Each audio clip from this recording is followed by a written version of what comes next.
Hi, everyone. My longtime friend and collaborator, Nick Taylor, has passed away recently. I found this file of a recording he did for a molecular magic meeting and now an active group. And I think it's valuable, and so I'd like to share it with you all. He will be missed. Without any further ado, here's Nick's presentation.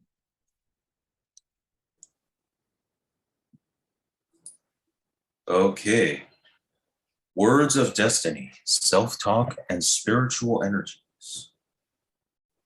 So we're going to delve a little bit into the effects of our words on our perception, our beliefs, and our reality. What is self-talk? Have you guys heard the term self-talk? Yeah. I think so. You have a pretty good idea of what it is? Not exactly. Well, as the slide says, we talk to ourselves in our heads all day long. We might often have phrases run through our heads like, I never get anything right, or I have to be the best, or it doesn't even matter. Right? So it's these little things we have running in our head that, affirm certain beliefs that we picked up somewhere. And we just kind of, in certain situations, they just kind of play out and they kind of harden us in that reality, and they affect what we do. So I'll think, I never get anything right. And I'm just, every time I get some little thing wrong, that thought goes through my head, and then I'm just sitting there, anxious, and I'm not trying new things because I feel like I'm going to fail and stuff like that. This stream of language reflects our inner beliefs and feelings and contributes heavily to our state of mind and the behaviors we engage in. Basically what I just said. Now this, okay, a quote from Bob Proctor: "Don't be a victim of negative self-talk. Remember, you are listening." That's kind of I see that as kind of a revelation, honestly. Like, I know it sounds almost kind of corny and really simple, but I really, just remember that you are listening. Like, who thinks to listen to their thoughts like that? Just actively be like, oh yeah, I'm listening. I'm in this conversation. This is affecting me. You know what I mean? Like, we don't normally think of things that way. We just kind of let our thoughts play out.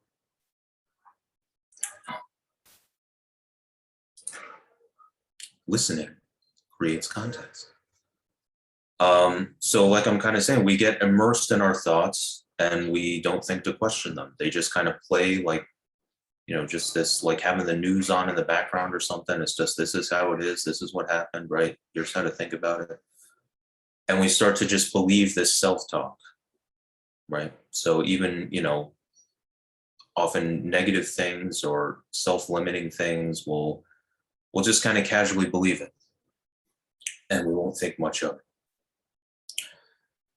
But when we remember that we're listening, right? Like the man says, that you are listening when these thoughts go through your head, when you're talking to yourself in this way, that's when you have a basis for scrutinizing your thoughts, right? Because it's not just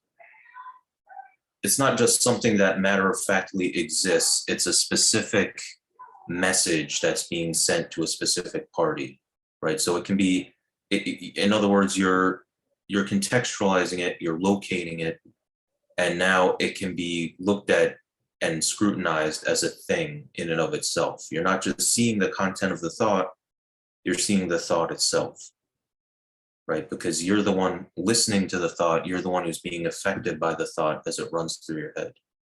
And so now you're scrutinizing it more, you're judging it more. And the last thing I put here, which I think is, this is kind of the basis, or this kind of forms the foundation, or creates the seed thought for everything I'm hoping we can do at this meeting. And that's that listening, in this case, represents the neglected female side of our thinking, right? So like JJ always talks about, how, it's very easy to see the male aspect of things, right? The male energy is like big and obvious, and it's like, look at what I'm doing. And we don't always see the role. Sorry for that noise outside my window, by the way, but we don't always, we don't Is always, that you battling with your self-talk, Nick? Is that what we're hearing? that's a very aggressive male energy outside. But yeah, so like JJ says, the male energy, very obvious, very like, hey, I want you to know what I'm doing. Female energy, we don't always understand the effect that it's having because it's more subtle, it's receptive, it's magnetic, it kind of draws things towards it. And so we don't always see what the female energy is doing or give it credit because it's kind of invisible in a lot of ways, right? We just, like, if a female inspires a man to do something or draws him over to her or something, all we see is that the man walked over to her, the man did that thing, but we don't see how she kind of initiated it or caused it, right? So it's this hidden force, this kind of hidden energy. And that's what I think, when we talk about self-talk, and implicitly we're talking about you're listening to your thoughts as well as, saying them, let's say, broadcasting them. That's really throwing a light on the female side of thought in a way. And I think that's really important. You guys get what I'm saying there? Yeah.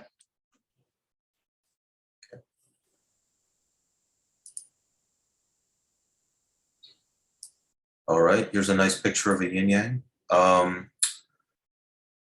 So the receptive listening aspect is a co-equal part of thought, which gives meaning and context to the positive spoken aspect, right? And so that's basically just what I was just saying. Thoughts. A lot of people are saying now that thoughts are basically what we call sub-vocalizations. So it's just basically silent speech. It's the same as if you were speaking, but you're just not literally moving your throat muscles enough to make a sound, let's say. And so, part of thinking is talking, but an equal part of thinking is listening, which gives it context.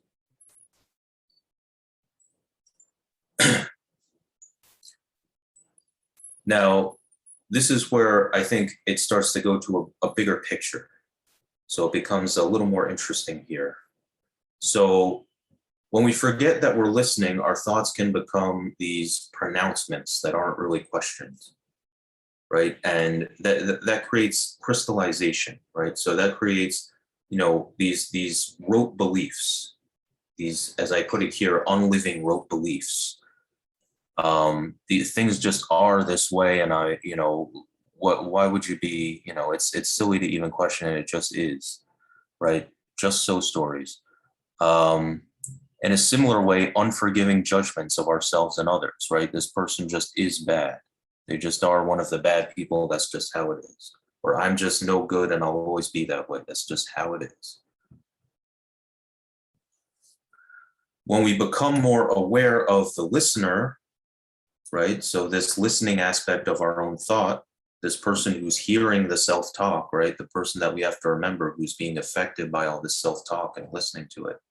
When we become more aware of that person, that aspect, we can begin to edit our thoughts, and that which was crystallized becomes changeable, and thought becomes a process of co-creation between the two aspects, between the masculine and feminine, as I'm calling them.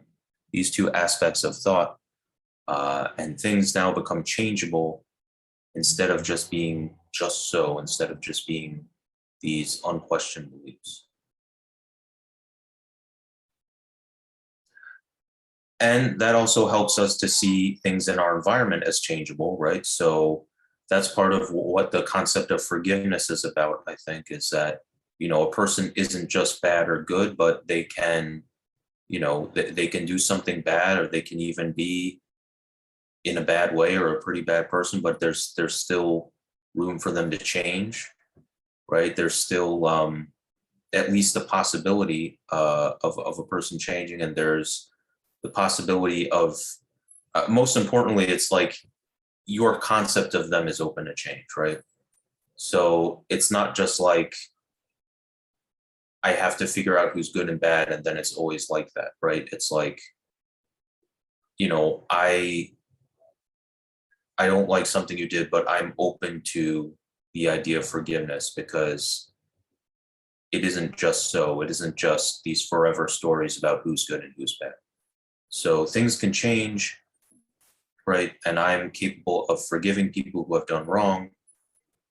And I'm capable of solving problems logically in my environment, because I don't see that environment as simply being the way it is. And that's that. I see it as changeable. And seeing things as changeable and seeing other people as changeable starts with seeing your thoughts as changeable.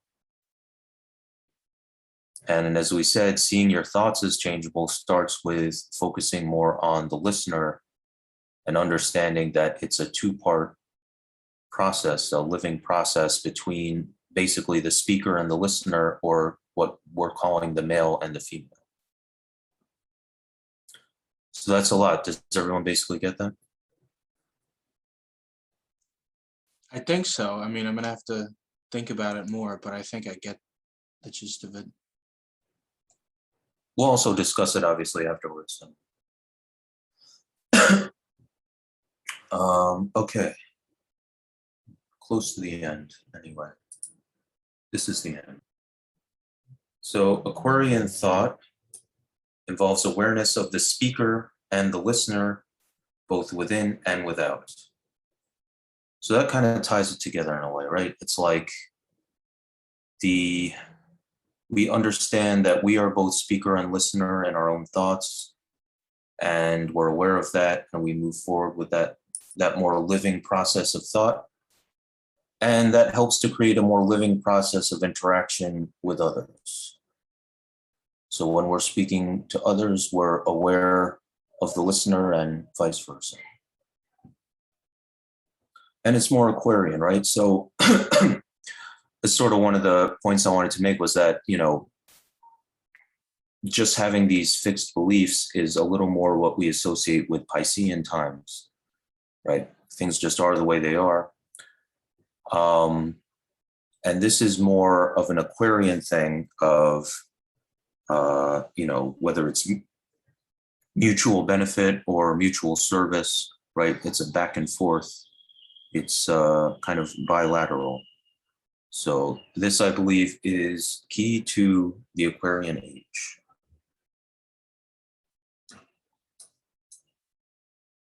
And that's next.